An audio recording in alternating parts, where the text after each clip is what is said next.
2 Samuel chapter 15, Absalom's conspiracy, verse 1. After this, Absalom got himself a chariot and horses, and 50 men to run before him. And Absalom used to rise early, and stand beside the way of the gate. And when any man had a dispute to come before the king for judgment, Absalom would call to him and say, "From what city are you?" And when he would say, "Your servant is of such and such a tribe in Israel," Absalom would say to him, "See, your claims are good and right, but there is no man designated by the king to hear you." Then Absalom would say, "Oh, that I were the judge in the land! Then every man with a dispute or cause might come to me, and I would give him justice. And whenever a man came near to pay homage to him, he would put out his hand and take hold of him and kiss him." Thus Absalom did to all Israel who came to the king for judgment. So Absalom stole the hearts of the men of Israel. And at the end of 4 years, Absalom said to the king, "Please let me go and pay my vow, which I have vowed to the Lord in Hebron. For your servant vowed a vow while I lived at Geshur in Aram, saying, 'If the Lord will indeed bring me back to Jerusalem, then I will offer worship to the Lord.'" And the king said to him, "Go in peace." So he arose and went to Hebron.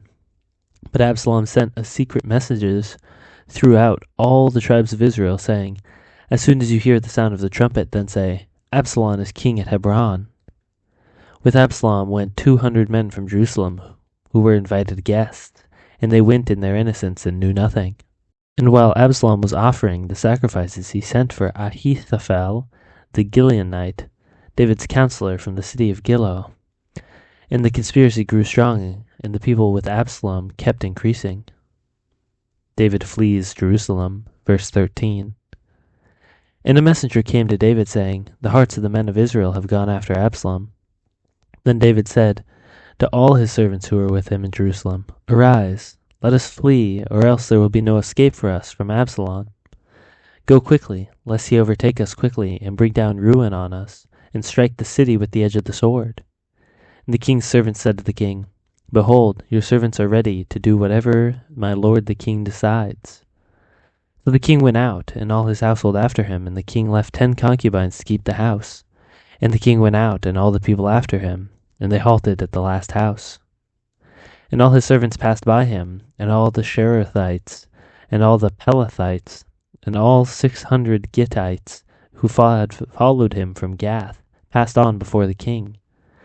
Then the king said to Ittai the Gittite, "Why do you also go with us?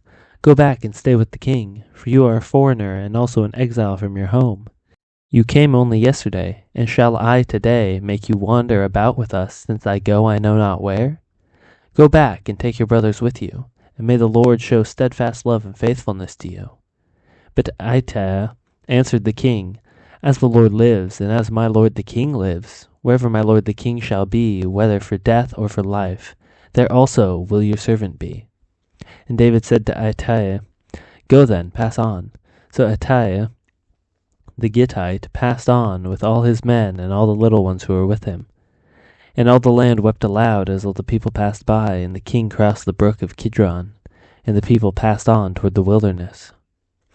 And Abiathar came up, and behold, Zadok came up also, with all the Levites, bearing the ark of the covenant of God. And they set down the ark of God until the people had passed out of the city. Then the king said to Zadok, "Carry the ark of God back into the city. If I find favor in the eyes of the Lord, he will bring me back and let me see both it and its dwelling place. But if he says, 'I have no pleasure in you,' behold, here I am. Let him do to me what seems good to him." The king also said to Zadok the priest, "Are you not a seer? Go back to the city in peace, with your 2 sons, Ahimaaz your son, and Jonathan the son of Abiathar. See, I will wait at the fords of the wilderness until word comes from you to inform me."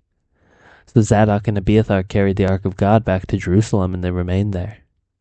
But David went up the ascent of the Mount of Olives, weeping as he went, barefoot and with his head covered. And all the people who were with him covered their heads, and they went up, weeping as they went. And it was told David, "Ahithophel is among the conspirators with Absalom." And David said, "O Lord, please turn the counsel of Ahithophel into foolishness." While David was coming to the summit where God was worshipping, behold, Hushai the Archite came to meet him, with his coat torn and dirt on his head. David said to him, "If you go on with me, you will be a burden to me. But if you return to the city and say to Absalom, 'I will be your servant, O king, as I have been your father's servant in time past,' so now I will be your servant. Then you will defeat for me the counsel of Ahithophel. Are not Zadok and Abiathar the priests with you there? So whatever you hear from the king's house, tell it to Zadok and Abiathar the priest. Behold, their 2 sons are with them there, Ahimaaz and Zadok's son, and Jonathan Abiathar's son. And by them you shall send to me everything you hear." So Hushai, David's friend, came into the city just as Absalom was entering Jerusalem.